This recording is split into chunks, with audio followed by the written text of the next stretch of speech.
వింటారో, స్మరిస్తారో, దర్శిస్తారో వాడి యొక్క సమస్త దుఃఖములు కూడా నశించిపోతాయి. ఇది సత్యం సత్యం పునఃసత్. శ్రీ గురుభ్యో నమః.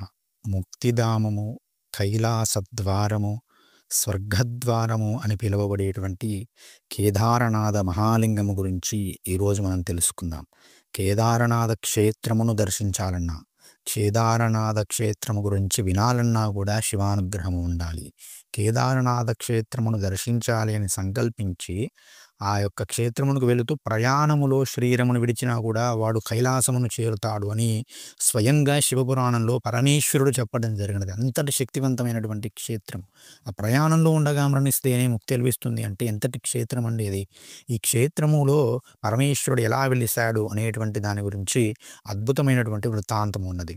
ఒకానొక యుగంలో నారాయణుడు నారాయణులు అనేటువంటి అవతారంగా 2 రూపములలో అవతరించడం జరిగినది. ఆ అవతారంలో ఆ నరనారాయణులిద్దరూ కూడా తపస్సులుగా ఉంటారు. వారిద్దరూ కూడా బదరికాశ్రమముకు వెళ్ళి ఆ బదరికాశ్రమములో పరమేశ్వరుని గురించి తపస్సు చేయాలి అని భావిస్తారు. పార్థివలింగమును ఏర్పాటు చేసుకుని గొప్ప తపస్సును చేస్తూ ఉంటారు. భక్తపరాధీనుడైనటువంటి పరమేశ్వరుడు వారు ఏర్పాటు చేసుకున్నటువంటి ఆ పార్థివలింగంలో నిత్య నివాసము ఉంటూ ఆ నరనారాయణుడు చేసేటువంటి పూజను స్వీకరిస్తూ ఉన్నాడు. అలా ఎంతో కాలము కూడా వారు పార్థివలింగమును అర్చిస్తూ గొప్ప తపస్సును పరమేశ్వరుని గురించి చేయడం జరిగినది. ఆ తపస్సుకు మెచ్చినటువంటి పరమేశ్వరుడు కొంతకాలమునకు వారికి ప్రత్యక్షమై, మీరు ఏమి కోరి ఈ యొక్క తపస్సును చేయుచున్నారు? ఓ నరనారాయణులారా, మీ యొక్క కోరికను నా ముందు వెలిబుచ్చండి అంటే ఆ నరనారాయణులు అన్నారట, ఓ ఈశ్వర, మాకంటూ ఏ కోరిక లేదు. మున్ముందు తరములు తరించడము కోసము, యుగంలో వచ్చేటువంటి ప్రజలు తరించడము కోసము ఇక్కడ నీవు నీ యొక్క జ్ఞానస్వరూపముగా, పరిపూర్ణమైనటువంటి అంశరూపముగా, జ్యోతిర్లింగ స్వరూపముగా శాశ్వతముగా నివాసముండు. నిన్ను స్మరించేవారిని, దర్శించేవారిని, ధ్యానించేవారిని, నీ దగ్గరికి వచ్చేవారిని, రావాలని కాంక్షిస్తూ ప్రయాణంలో శరీరం విడిచేవారిని నీ యొక్క కైలాసమునకు వచ్చే విధంగా ఆశీర్వదించు అని ఆ యొక్క నరనారాయణులు కోరుకుంటే అందుకు తగ్గట్టుగా ఆ పరమేశ్వరుడు తదాస్తు అని వరమునిచ్చినారట. ఈ యొక్క కేదారేశ్వర జ్యోతిర్లింగము నంది యొక్క పృష్ఠ రూపంలో ఉంటుంది. దీనికి కూడా ఒక కథ మనకు మహాభారత అంతర్గతంగా చెప్పడం జరుగుతున్నది. పూర్వము కురుక్షేత్రము పూర్తి అయిన తర్వాత ఆ యొక్క పాండవులంతా కూడా సమస్త క్షేత్రములను కూడా దర్శిస్తూ ఈ కేదారనాథ క్షేత్రముల దగ్గరకు రావడం జరిగిందట. ఆ సమయంలో పరమేశ్వరుడి యొక్క పాండవులను పరీక్షించాలి అనేటువంటి ఉద్దేశముతో ఒక నంది రూపంలో వీరికి దొరకకుండా పారిపోతూ ఉంటే పాండవులు అతని వెంట పడ్డారట. అలా వెళుతూ వెళుతూ వెళుతూ చాలాసేపు అయినా దొరకకుండా ఉండేసరికి భీముడు తన గదను ఆ నందిపై విసిరాడట.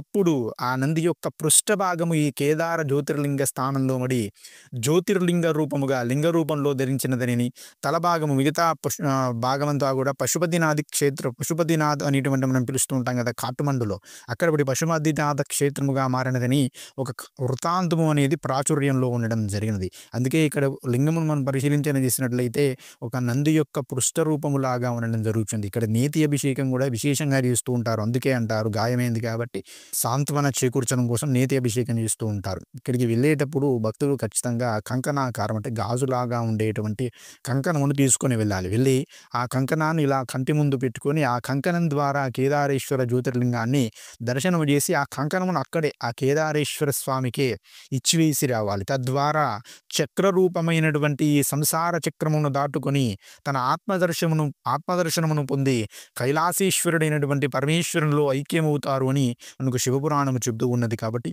అంతటి మహిమాన్వితమైనది కేదారేశ్వర జ్యోతిర్లింగము. ఈ కేదారేశ్వర జ్యోతిర్లింగము కైలాసద్వారం. ఇక్కడే ఆదిశంకరుల వారు ఇక్కడి నుంచే కైలాసమునకు వెళ్ళడం జరిగినది. ఆయన సాక్షాత్తుగా పరమేశ్వరుడి యొక్క అంశావతారము.